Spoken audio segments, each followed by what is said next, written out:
사랑이 많으시고 좋으신 아버지, 오늘 하루도 우리 주님과 말씀을 통하여 동행하는 우리의 삶이 되도록 축복해 주옵소서.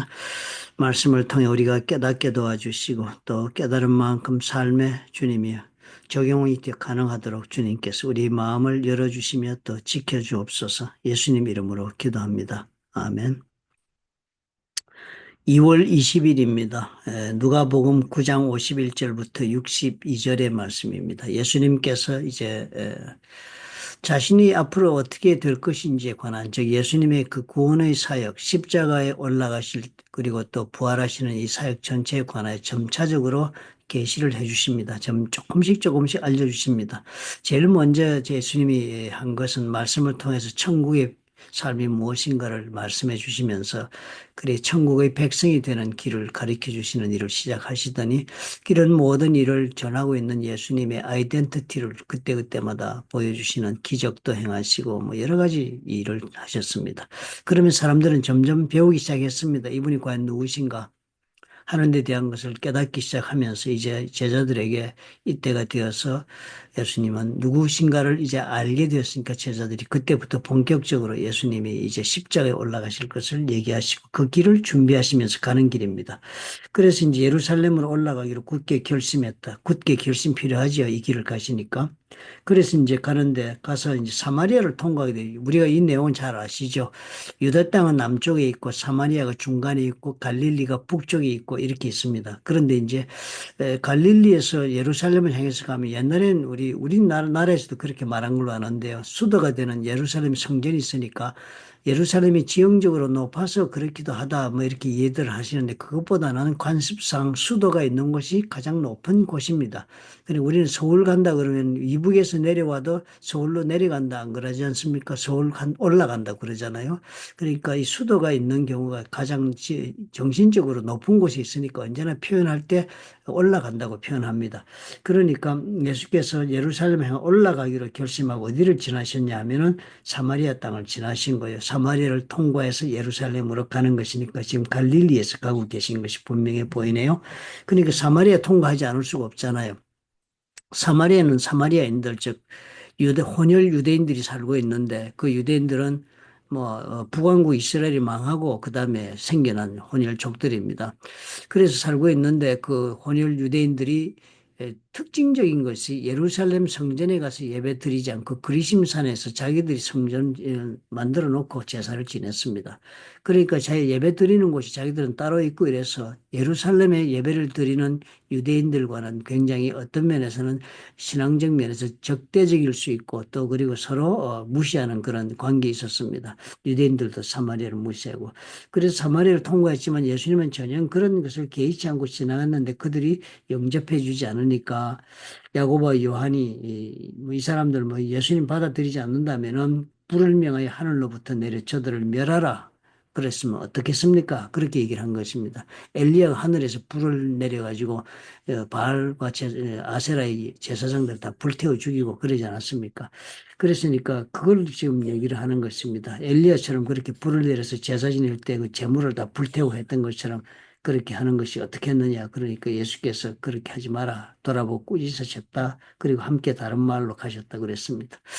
예수 믿으면서 우리가 참 이런 실수를 잘합니다. 우리뿐만 아니고 뭐 기독교 역사상 이런 실수가 많았지요.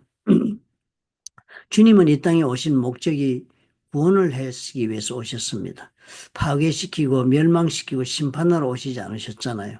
그런데 그 주님의 뜻을 이루기 위한 방법이 파괴적이고 그리고 또 심판적이면 어떻게 되겠습니까? 수단이 절대로 주님의 목적을 정당화시켜 주지 못할 것입니다.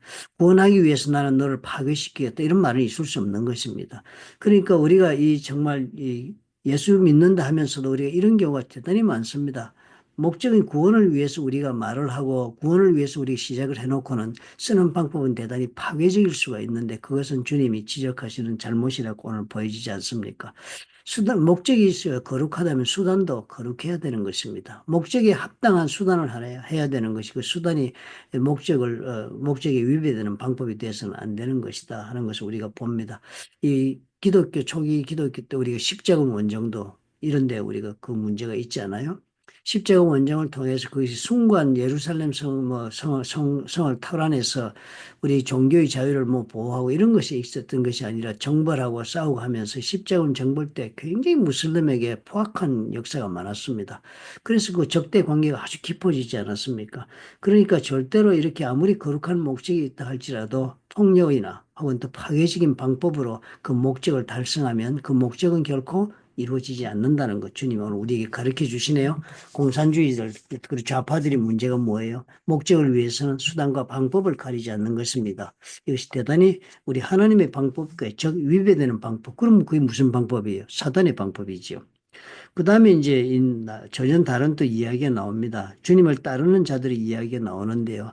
이 따르는 자들의 이야기는 우리가 보면 어떤 모습을 우리가 따라야 할까를 가르쳐 주는 말씀이므로 여러분 읽으시고는 이 말씀을 가만히 한 번씩들 묵상해 보시기를 부탁을 드립니다.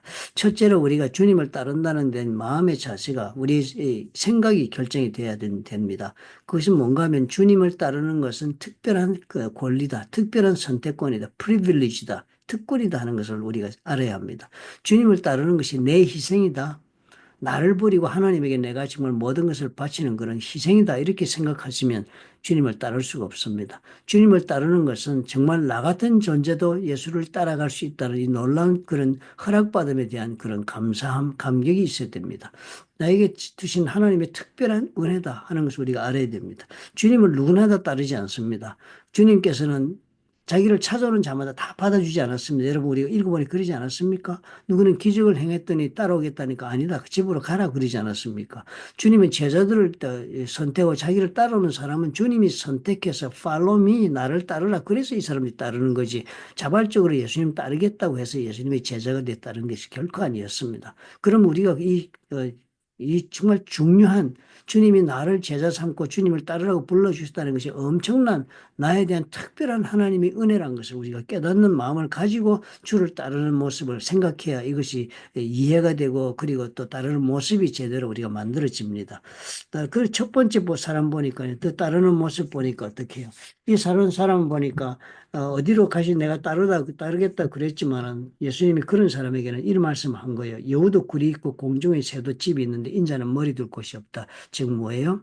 우리 예수님을 따르는 길은 결코 세상적 기대를 충족시키는 그 길이 아니다는 것을 알으라는 것입니다. 세상적인 기대, 이 세상에서 잘 먹고 잘 살기 위해서 예수님 따르는 것은 아니다 하는 걸 가르쳐 줍니다. 그 다음 얘기도 보면은 다 뭐예요?